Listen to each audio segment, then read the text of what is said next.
sa Jesus Saves MBC. In Jesus' name we pray. Amen and amen. Manglingkod ta nga dunay kalipay. Ang mensahe nga gihatag sa kuha entitled Facing the Giants. Unsay giant karon sa imuhang kinabuhi? Ang giant mo ni ang mga butang nga nakahatag og kagubot sa atong hunahunag kasing-kasing.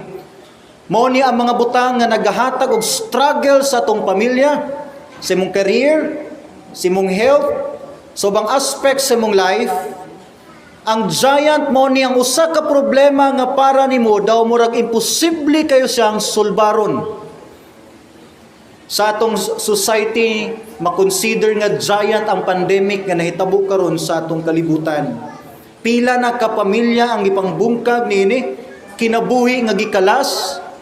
Pila na ka ekonomiya ang gipangpahagba nining maong higante nga problema sa atong kalibutan. Sa atong society, daghan ang makonsider nga mga giants.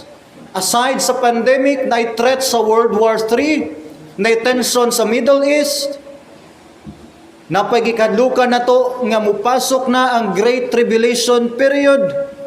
Apil na dinhi ang global warming nga nagakausab ang atong weather. Ug sa atong mga young generations, daghang makonsider nga mga giants. Kusog kayo ang case karon sa depression sa mga youth. Daghang cases according sa survey nga nagasaka ang cases sa mga suicide. Ug naa ni kasagaran sa mga young generations. Daghan kayo ang nagsuffer sa low self-esteem, nangitag value, nangitag love of affection. Daghan sa itong mga youth ang nagahatag og mubo kayo nga bilis sa ilang kinabuhi. Giant na siya, higalag soon. Sa itong mga churches ug sa itong mga ministries, daghan ta gi-consider nga mga giants. Aware ba ta nga daghang mga missionaries nanguli sa ilahang panimalay? Daghang mga evangelists ang wa na nag-evangelize. Daghang mga local churches ang nagsirado tungod sa pandemic. Daghang mga pastors ang nag-resign sa ilahang calling. Daghang tag ministries ang nasirado tungod nining mga lockdowns o mga stricto kay protocols. Daghan sa mga Christians ang nabugnaw. To the point nga daghang mga Christians nga mas komportable pa sa online worship kaysa face-to-face. Sa panahon bitaw nga nag-face-to-face na, daghan nga po Kristohanon ang nagpabilin gyapon sa balay. Daghang mga rason, pero ang bottom line, nabugnaw na ang atong pagpangalagad. Daghang giganti gibangga karon ang buluhaton sa Dios dinhi sa yuta. Pero ang main giant nga kung tagag point tining buntaga, wala sa gawas, wala sa laing nasod, wala sa tong ekonomiya, ang giant nga nagpuyo sa imuhang kasing-kasing. Dugay na kay na nga giant sa imong life, muna nag-influence sa imong fear, pila nakakatuig gitagag kahadlok, kabalaka, pagduha-duha, muna hinihinay guba sa imong pamilya, sa imong focus sa pag-serve sa Dios. Munang nag-on and off ang atong pag-serve sa Dios tungod kay nagbuhi kag higante sa imuhang kasing-kasing. And this time ang life ni David dili na bag-o nato. Tan-aw nato karon giunsa pagpildi ni David kining maong higante sa iyang kinabuhi. Gamay nga background, di na guro nako taso ng background kinasayod na ta sa life ni David. Usa siya ka magbalantay karnero. And one time gisugo siya sa iyang amahan sa paghatod og balon sa iyang mga igsuon nga sundalo po duwas panggubatan. Naabtan ni David nga naa sa dako kayong kahadlok og tension ang entire camp og army sa Israel tungod kay ang away nila dili soldiers to soldiers, one-on-one nga away. Si Goliath ang representative sa Philistine ug nangita siya ka sparring nga isa pod ka sundalo gikan sa Israel. Abi nimo, napuno sa kahadlok ang Israel, even si King Saul. Naabtan ni David, nangutana sa unsay nahitabo. Ug gani daghan nadunggan si David, nga walay makadare sa pagsukol ni Goliath. Actually, kung tanawon nimo sa literal gyud nga size, mura kag nag-suicide kung makigatubang kang Goliath, kung usar ka ordinary regular nga size nga tao. Pero diin man si David, dili giant ang iyang nakita, dili problema ang nakita ni David, isa ka opportunity. And this time tanaw na to, nganong opportunities man ang mga giants, ang mga problema nga gitugot sa Dios sa atuang kinabuhi. Now, niadto sa kang King Saul, di siya sugtan siya maigsuon nga makig-away, kay si David usa lang sa kamagbalantay karnero. Wa siya experience sa pagkupot og sword, wa siya sukad na kaatubang og pakig-away, pero confidence si David. Miadto sang King Saul, yang i-convince si King Saul nga kaya nako pildihon ang giant. Ingon si King Saul, bata pa kay kadong. Mismo ang pagsulob nimo sa mga hinagiban, dili gani ka kadaog. And how come si Goliath, 9-footer, kumpleto sa mga battle gears, well-trained na soldier, gikan siyang pagkabata. Si David, slingshot lang ang naa ni David. Pero kabalo ka, again, excited si David, mo take sa opportunity nga gihatag sa Dios kaniya o sa Israel. Nasayo to sa story, gisugtan siyang King Saul, minaog siya sa valley, sa ubos nga bahin sa duha ka buntod. Pagkakitang Goliath, ingon si Goliath, unsa man tawo ni tan-aw niyo nako? Iro nga tagaan ko nyag dula-dulaan lang, lawgan ko nyog bahog. Ingon si Goliath, duol din idong, kay kunis-kunison na kong imuhang unod. Kabalo ka ang remarkable nga giingon ni David. Sa karong adlaw, ihatag sa Dios nako ang imong kinabuhi. And this time tan-aw nato unsay purpose day sa itong mga giants. First of all, ang mahiganting problema sa imong kinabuhi, gialaw sa Dios para imo ning atubangon. Di gyud ka magbadaugon kung imo ning atrasan. If God allows any giant or obstacle, problem nga may tabo sa imong kinabuhi, nasa dakong purpose niya na. Ug nganong di na to ma-discover ang purpose, tud kay wala ta misugat sa higante. Gidesign ang mga problem ay para atong atubangon. Hinumduman ako ang bakong Apostol Paul. Sa dahil si Apostol Paul, ni-encourage siya sa katawhan kay suunan sa Epeso. Gidescribe niya ang Christian life usani ka spiritual battle. Nindot kay paminaon kanang tawgod bitaw kag anak ka sa Dios. Gihigugma ka sa amahan, imong sala gipasaylo, giduyan-duyan ka siyang kaluoy ug siyang grasya. Nindot kinapaminaon, pero sa pikas bahin ang usa ka imahe sa usa ka Christian, sundalo ka sa Ginoo. Ug misgot tag sundalo higaligson, walay comfort diha. Naatas panggubatan, natay sword, natay spear. Gidesign ka makig-away, gidesign ta magtukod sa gingharian ni Christ dinhi sa yuta. Usa ka kasundalo ni Kristo, dili kinabuhi sa usa ka Kristohanon ang magpuyo sa suok nga bahin sa imong comfort zone.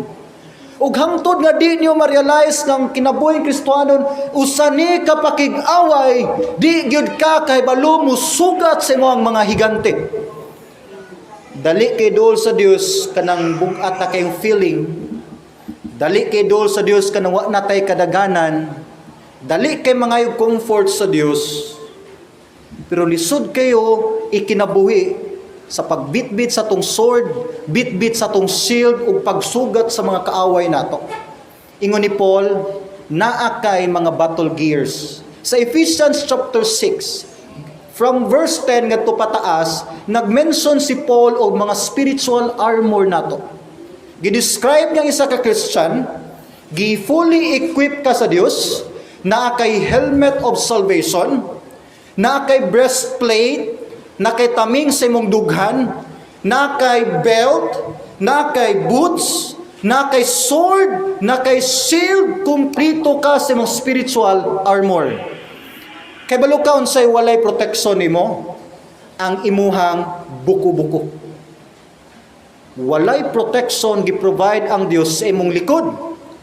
Kay dili gusto sa Ginoo nga mutalikod ka sa away. Ang strength sa usa ka sundalo ni Kristo Jesus naa sa panahon nga moatubang ka sa away. Kay once musugat ka sa kaaway, kumpleto ka sa protective gear, kumpleto ka sa imong shield, sa imong sword.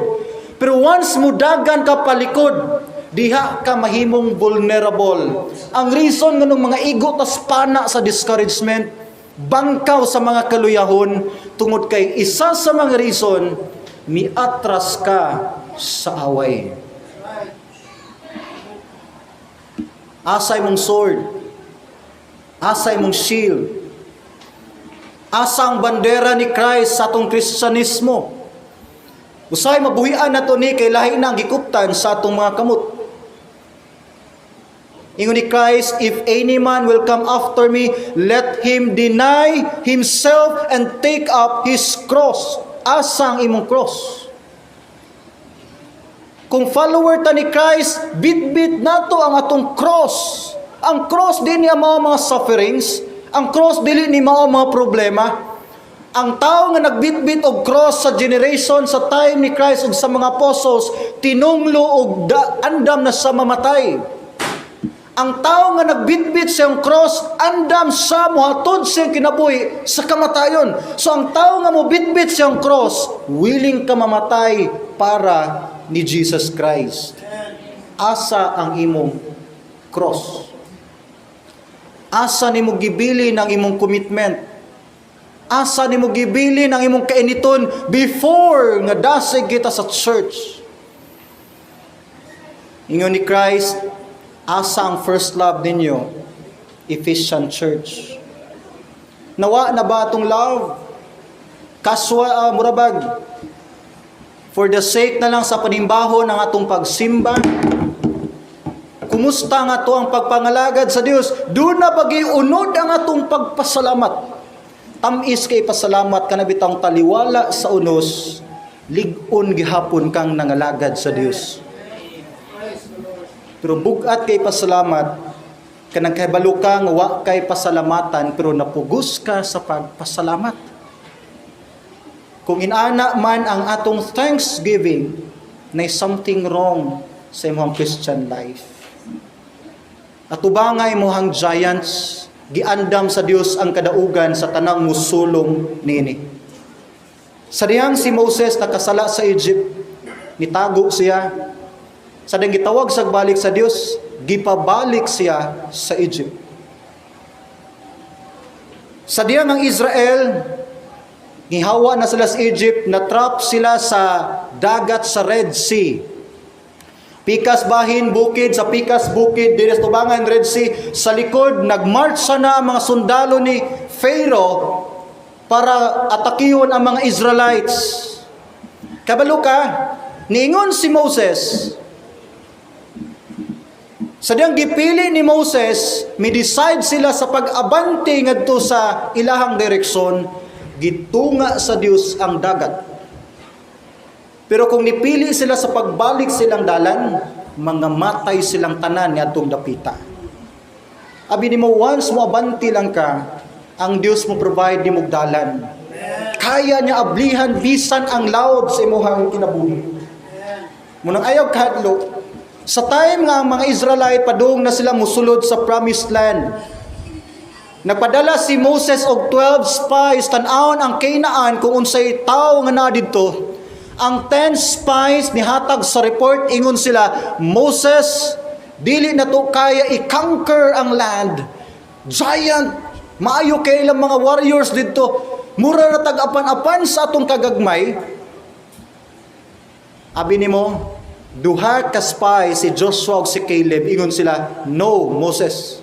Yes, na mga military dito, baga kay ilang wall, pero kaya nato sila i-conquer. Abi nimo ang 10 spies, gi-influence nila ang majority sa mga Israelite nga mubalik sa Egypt. Basahang history sa Israel. Ang tanang na influence sa pagbalik sa Egypt, wala kasulod sa promised land.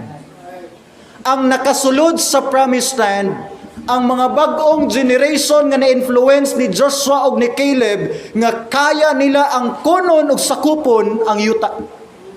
Ang promise sa Dios para lang ni siyang katawhan nga di gyud mo atras sa away. Pildi ka kung muatras o musibog ka sa mga hagit karon sa imuhang kinabuhi. Ingon ang Isaiah 41:10, Fear thou not, for I am with thee. Be not be dismayed, for I am thy God. I will strengthen thee. Yeah, I will help thee. Yeah, I will uphold thee with the right hand of my righteousness. Wa ko masayad sa higanti karon sa imong kinabuhi. Naba sa problema sa imong family, sa financial, isa ba ka relationship, sa imong bang trabahoan, sa imong bang emotion, asa nga aspect na feel nimo ang paghatag og tension sa imong mga giants, at tubangan na ang Dios magauban nimo. Now, unsay nagmotivate ni David nga tubangon niya iyang giants?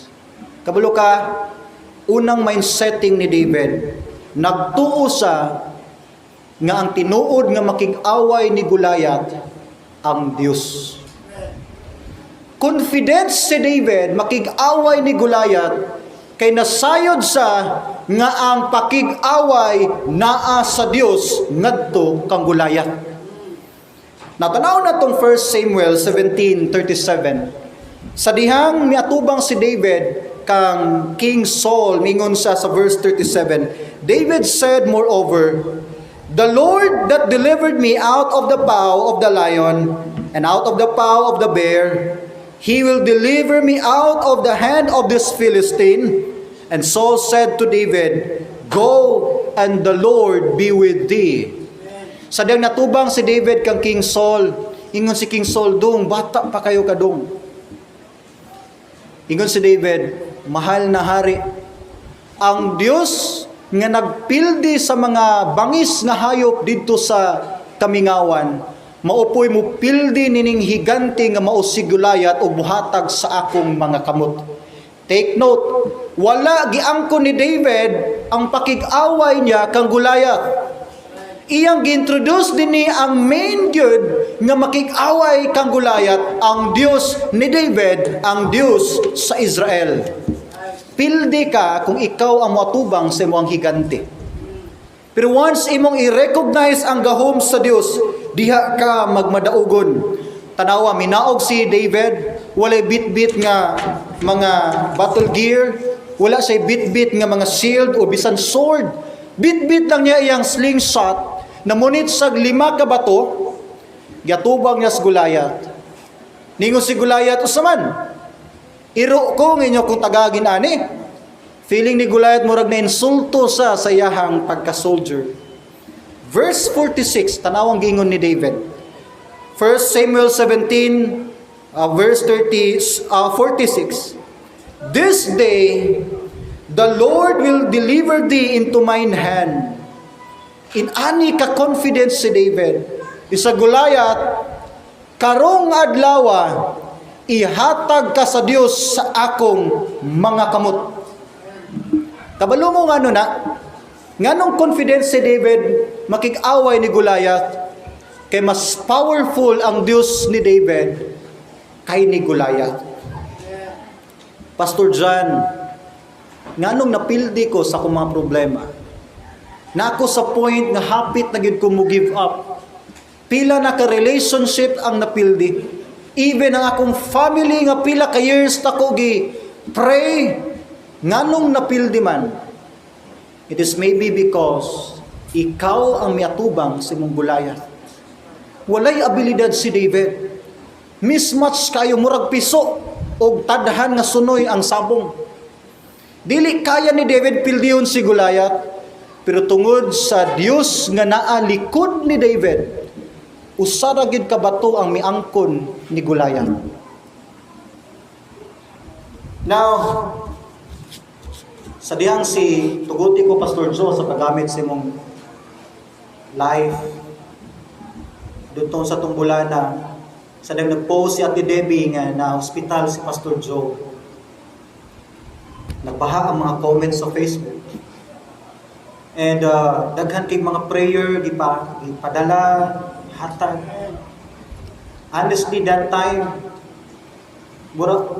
daghan mga na-COVID nga mga kaigsuonan, pero first time ata ko sa Cebu nga pastor sa Cebu nga na igot. I don't know. Pero nagbaha mga prayers, comments, pag-share sa mga prayer request. That time si Pastor John nasa hospital. Ang nakita sa tao, si Pastor Joe ang nakik-away sa virus. Honestly, kung si Pastor Joe ang nakik-away sa virus, wa gyud kapasidad ang tao makapildi nini. Pero tungod sa grasya sa Dios sa mga prayer sa kaigsuonan, pila ka days paspas naka-recover si Pastor Joe og migawas sa hospital nga lagsik. Ngano to ka ang tinuod nga nipildi sa virus dili si Pastor Joe, ang Dios nga nagalihok sa kinabuhi ni Pastor Joe. Church, inana ka simple ang formula sa atong kadaugan. Ang Dios willing makig-away para nimo, naalang nimo ang choice.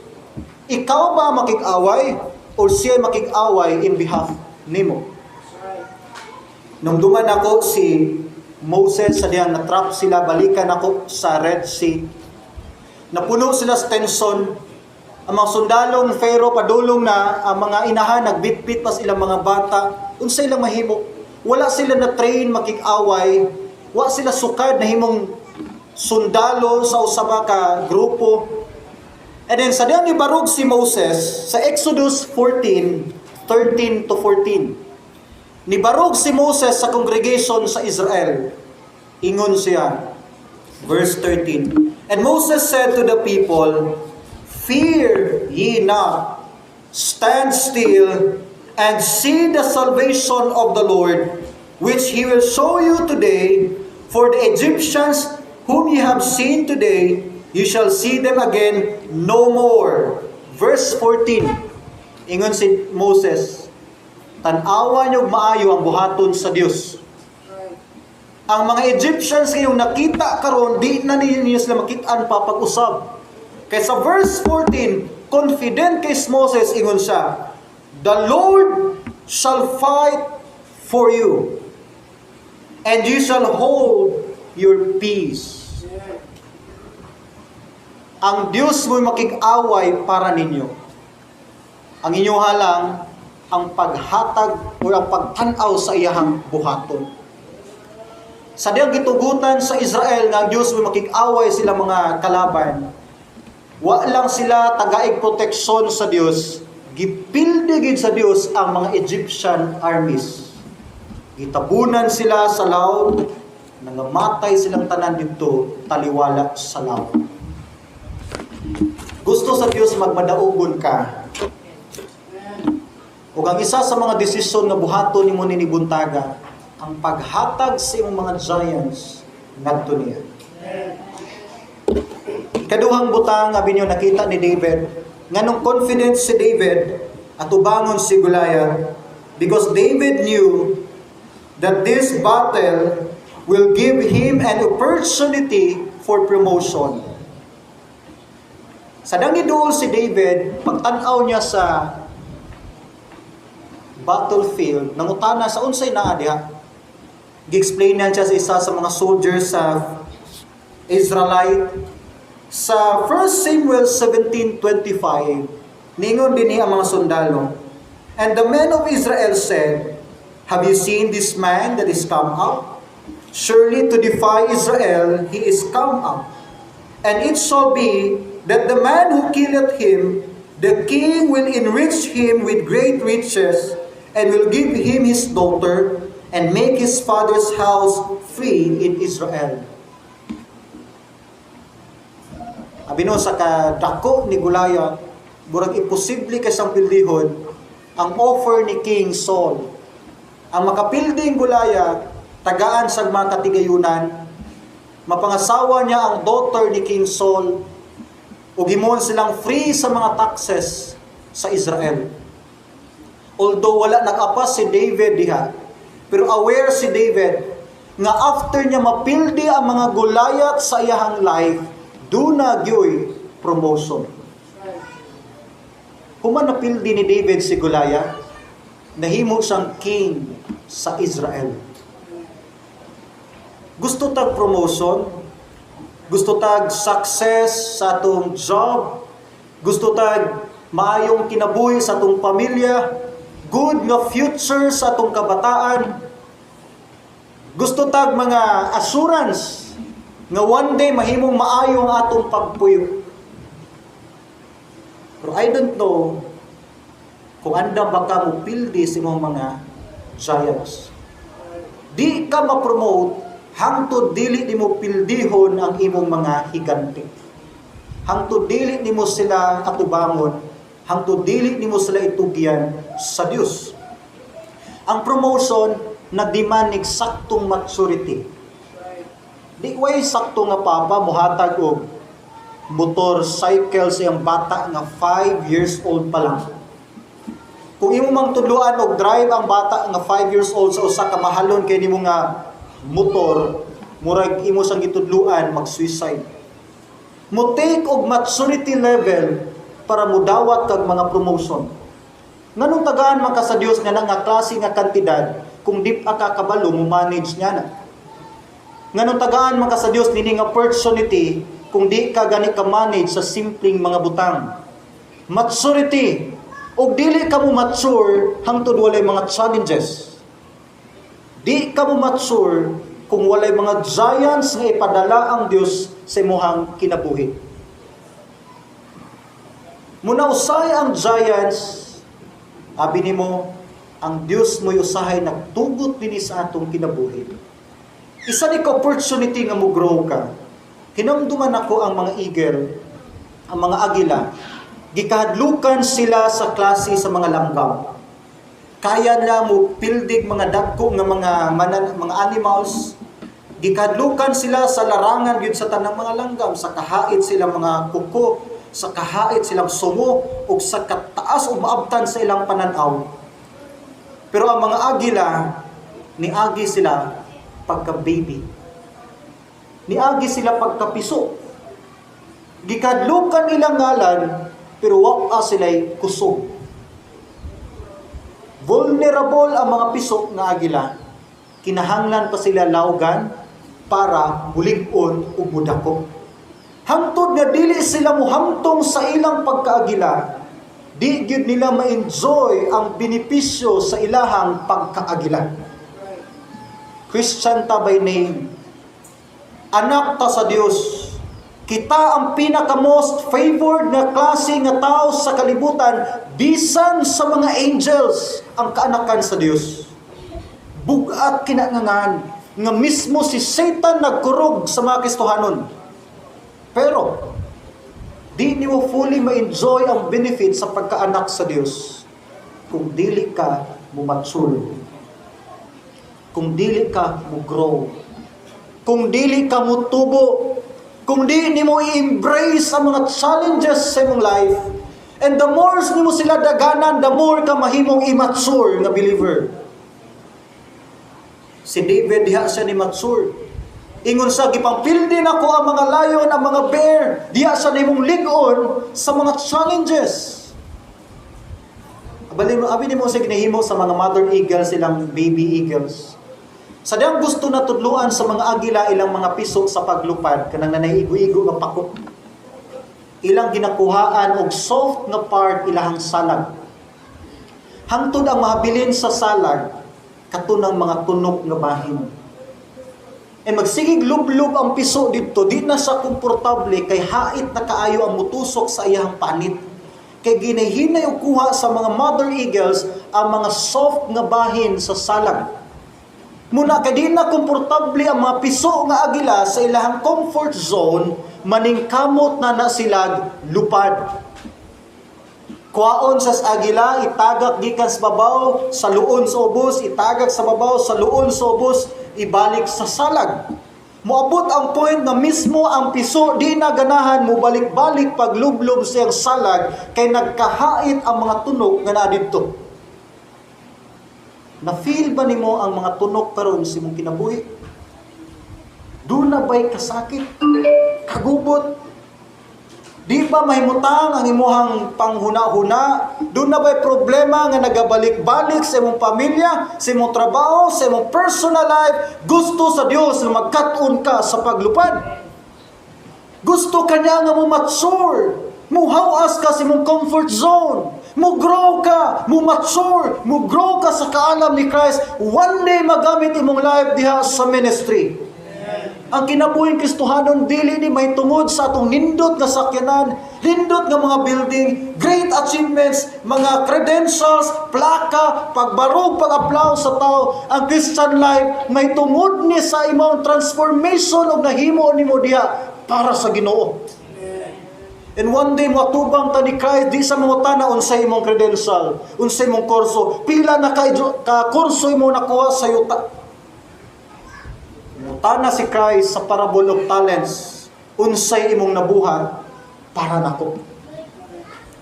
Ug kung moabot na ka panahon, unsay tubag nimo sa Ginoo. Kinahanglan ka mo grow. Ug kung walay mga giants gipadala ang Dios sa imong kinabuhi, dili kaniya pinangga. Pinangga sa Dios iyang katawan mo nang gusto niya nga mo grow sila. Amen. Amen. So ang mga higanting problema sa itong kinabuhi sa pikas bahin, sumala sa kanta kaganiya, isa ni ka blessing in disguise. Katulong butang nagihimo ni David. Ano yung tawag naman ito? Last point pa lang higalig so. Kabalo mo si David. Confidence si David makig-away ni Goliath. Tungod kay nakita niya ni nga isa ni ka opportunity nga mapasidunggan og maayo ang Dios. Kabalo kaon sa gingon ni David sa 1 Samuel 17:46, tiwason og basa ganina.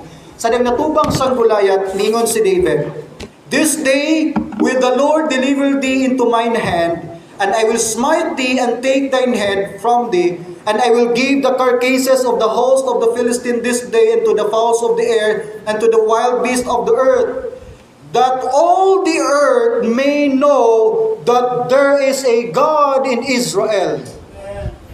Kabalo mo nga nung nakik-away si David, di gusto tanawon o hununaon ni David ang mga Philistines makaingon nga unsa ng Dios sa Israel nga di ninyo kaya padag-on na inyong kagulingon. Di gusto ni David nga katawan sa Philistines ang Dios sa Israel.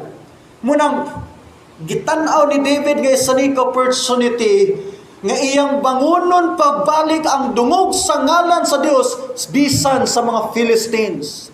Muningon siya, "Pildihon ti ka Goliath aron i-prove nako nga buhi o mas powerful ang among Dios sa Israel kaysa inyong mga Dios-Dios." Munini tabo. March 24, 1820, nataw ang isa ka pangalan, healthy nga babae, gitawag og si Fanny Crosby. Isa siya ka healthy nga bata. Wala pa'y 1 year, nasipyat og hatag ang doktor sa iyahang tambal. Dili sala ni Fanny, sala sa iyang doktor, hinungdan nga nabuta si Fanny Crosby. Wala pa siya 1 year. Nagsuffer siya siyang blindness sa usa ka sala nga wala niya buhatan. Pag-abot niya teenager, na-question niya ang Dios. Yung sa Dios, nganong gibuhat pa man ko nimo kung mabuta lang man ko. Pag-abot niya hamtong niya isip usa ka youth, nakaingon siya nga, "Lord, unfair kay ka sa akong kinabuhi. Nganong sila kumpleto mo na ako kulang, nganong sila dunay kahayag ako na puno sa kangit-ngit." Pero tungod kay Christian ang family ni Fanny Crosby, nagapoy something nga nagakupot sa iyahang kinabuhi. At the age of 28, tungod kay gigasahan sa Dios og lain nga level sa kaalam, bisan tuod wa siya pananaw, nahimo siyang teacher sa isang institution sa New York City. And that time, sama sa tong situation karon sa pandemic, niabot ang usa ka klase pud sa pandemic ana nga time nga gitawag nila cholera. Nagsugod sa Europe, nisulod sa New York City sa mismo gitrabahuan ni Fanny Crosby. Wa siya pananaw, libuan sa mga katawan sa silingan nila nga dapit nangamatay na sa virus ug bisan ang kauban niya sa staff sa school ug mga students nangamatay na sa virus. Pila na lang silang nakabilin. Kang Fanny Crosby nga nasa kapansanan, dako kayong challenge ang iyahang situation. Abi nimo, tungod ana, mas nangita ug maayo si Fanny sa Dios. At the age of 30, ginvite siya isa ka worship service, Christian worship service. First time niya, gipamalandungan gid ang mensahe sa Dios siyang kinabuhi. Sa time na nga nanganta sila sa closing hymn, gikanta nila ang At the Cross. Gipamalandungan ni Fanny Crosby ang lyrics nga nag-ingon, Alas, I did my Savior bleed, and did my Savior die. Na-realize niya ang kamatayon ni Christ sa cross. And then sa last part ningon ang song, Here, Lord, I give myself to Thee. Wala pa nahuman ang song, midagan si Fanny tunga-tunga gid sa altar, wa say pananaw, first time sa miluhod at tubangan sa Dios, miisa siyang duha ka kamot nga naghulagway og pag-surrender, misagit siya sa paghilak, iyang gitugyan tanan sa Dios, and for the first time gidawat ni Fanny Crosby si Christ sa iyang life. Ug ingon pa niya, first time niya na-experience ang joy, ang peace. Bisan na puno sila sa pandemic, pero dunay security iyang life. Ni sa iyang kalipay, wa niya napugan ang pag-ambak-ambak at tubangan sa congregation during sa worship. Pila ka years ang milabay, gi-reveal sa Dios ang plano niya sa kang Fanny Crosby. Gitagan siya gift sa pagsulat og mga poem, and later on, kinsay mag-expect ang mga poem ni Fanny Crosby, gibutangan niya gamay nga tune ug nahimong famous nga mga hymns. Abi nimo, sa entire life ni Fanny Crosby nakasulat siya 8,000 ka mga Christian hymns. Isa sa mga famous hymns nga nasulat ni Fanny Crosby, ang hymn na to nga Blessed Assurance. All the way my Savior leads me, He hideth my soul. I am thine, O Lord. Jesus is calling. Rescue the perishing. Save by grace. To the work. Ug ang gikanta na to ganina, to God be the glory. Every time makanta ning kantaha, pila ka million ka mga Christians ang inspire ni Fanny Crosby taliwala sa iyang kapansanan.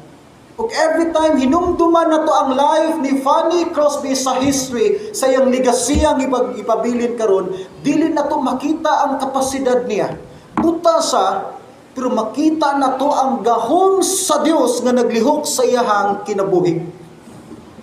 Yes, kay bisan sa dagkong higanti sa atong mga kakulangon, kahuyangon, sa atong mga weaknesses, diha mas dali ipaila sa Dios ang iyahang gahom. Manang every time madungog na ko ang ngalan ni Fanny Crosby, makanta na to isa sa iyang mga songs. Makita na to ang fingerprints sa Dios nga milihok sa pagkabuta ni Fanny. Di na ko ma-blame si Fanny Crosby kung ni-question siya sa Dios. Kung nakaingon siya, unfair ka Lord, nganong gibuhat pa ko nimo.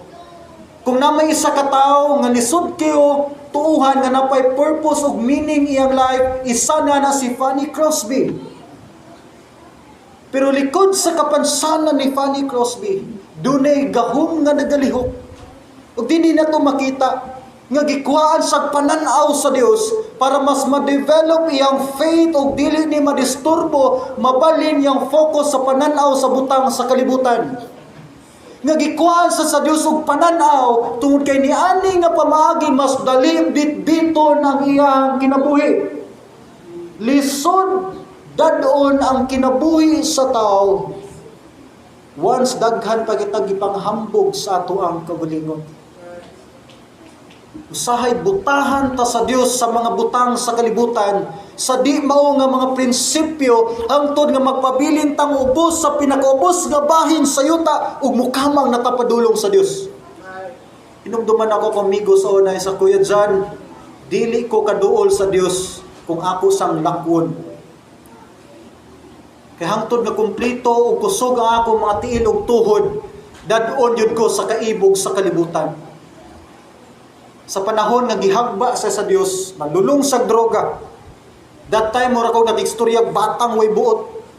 Ingon sa karon Kuya John, andam nako. Kamangon na nako ang Dios. Kaya sa lisod duulo ng Dios kung kumpleto patas kusog, kumpleto patas resources, kung daghan patag gisaligan, pero kung hutdan ta sa Dios og kusog, dali kita makaabot niya pinaagi sa pagkamang. Ang buta mikamang sa padulong ni Christ. Tanawang ministry ni Christ, kinsa bang unang tao nga miduol ni Christ? Ang mga dato ba? Ang mga healthy ba? Ang mga ilado ba ang mga tao? No sir, ang unang mga taong miduol ni Christ, naka-experience siyang grasya, ang mga buta, bakol, piang, na leprosy, bisan gani ang patay nga si Lazaro. Tungod kay wa na sila gipang hambog sa ilahang kinabuhi. Usahay ang great achievement sa tao mo'y dakong babag sa plano sa Dios sa imong kinabuhi. Usahay ang ato magipanghambog nga achievement sa kalibutan mo'y nahimong dakong babag nganong dili kalihok ang Dios karon sa imong kinabuhi. Okay, gusto gid sa Dios gamiton ka sa iyong kahimayaan, birahon ka sa pinakaubos nga bahina sa imuhang kinabuhi. Nga ng panahon na wa kay laing makita, dili nang imong kusog kinahanaw na, kung dili ang kaluoy na sa Dios. Dili disqualification ang imuhang kakabus, ang imong pagkaordinaryo, ang imong mga kapakyasan. Unsa man ka kaultimo, bisan pag napuno na ka sa sala, gisalikway na kas mga tao, bisan pag ikaw ang pinakasalbahis nga tao sa iyong lungsod, dili ka disqualification sa grasya sa Dios. 2,000 years ago, si Christ ang miangkon sa imong disqualification. Siya'y namatay, siya'y gikulata, siya'y nawadaan og dugo, tubig, gininhawa sa cross. Si miangkon si mong tunglo, si miangkon sa discrimination, sa rejection, sa imong pain, aron ang tanang tao mahimong qualified para gamiton sa Dios. Duol sa Dios. Kapila na ka gitamak-tamakan sa imong higanti. Kapila na ka gibiay sa mga giants sa imong life. Kapila na ka gibalik-balikan sa maurang problema, next year maura gihapong problema. Di pa ba na enough na madungog nimo ang tawag sa Dios sa imong kinabuhi? Higala igsoon, tamis kay celebrate ang celebration, ang Thanksgiving. Kanang na-feel gid nimo ang pag-intervene sa Dios sa imong kinabuhi taliwala sa mga pagsulay. Ganina nindot kay dining testimony, honestly nakahila ko sa kanta sa mga ladies. First time na ako nadungog ang bata may kantag katong kanta nga Bisaya.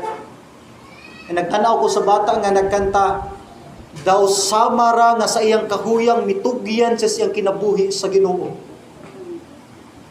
Magbata ka na nanganta, what if your blessings, what if ang panalangin daw sa Dios muabot pinaagis sa mga problema, paghilak, unos, bagyo. What if ang dugay na kay nimong gipray sa Dios moabot pinaagi sa usa ka kakulian? Daghang mga butang nga gitrabaho karon ang Dios sa imong kinabuhi. Di ka ka-judge nini. Kay bisan sa pinakasakit nga bahin sa atong kahintang, diha usay musibaw ang dako kayong paglaom sa kinabuhi. Muna musugot kag sa dili higala igsuon, naginahanglan gyud kag mga giants. Diha ka mo mature, diha ka tudluan, diha ka matransform, Diha ka mo paduol sa Dios, diha ka mo humble down, diha ka makak-on sa daghang mga butang. O kung na-feel nimo karon nga duna gihiganti sa imong kinabuhi, pinangga ka sa Dios. Kay usana ka pamaagi niya nga birahon kag maayon duol sa iyahang presensya. Tapos ka mo surrender sa Dios. Pwede ta manindog palibot.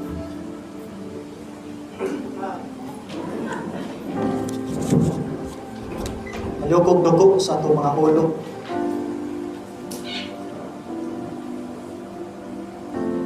Iyong nato atong mga mata. Usbo na ako. Makumasayo dun sa problema ni mo karon sa imong kinabuhi. Sakit mag-pretend na okay lang. Sakit mag-pretend mo anig church, mula mano nga dunay pahiyong, pero sulod si mong kasing-kasing nasamdan ka. Pila na katuig ka sigig bit-bit niya na nga klase sa kasing-kasing sa pagpakaroon ingnon nga ligon ka. I know, wounded na kaayo kastanan. Nga bisan ang mensahe usay sa mga awit di na makatandog nato. Nga bisan usay ang mensahe sa cross ni Christ mo lisod na kay tang tandugon.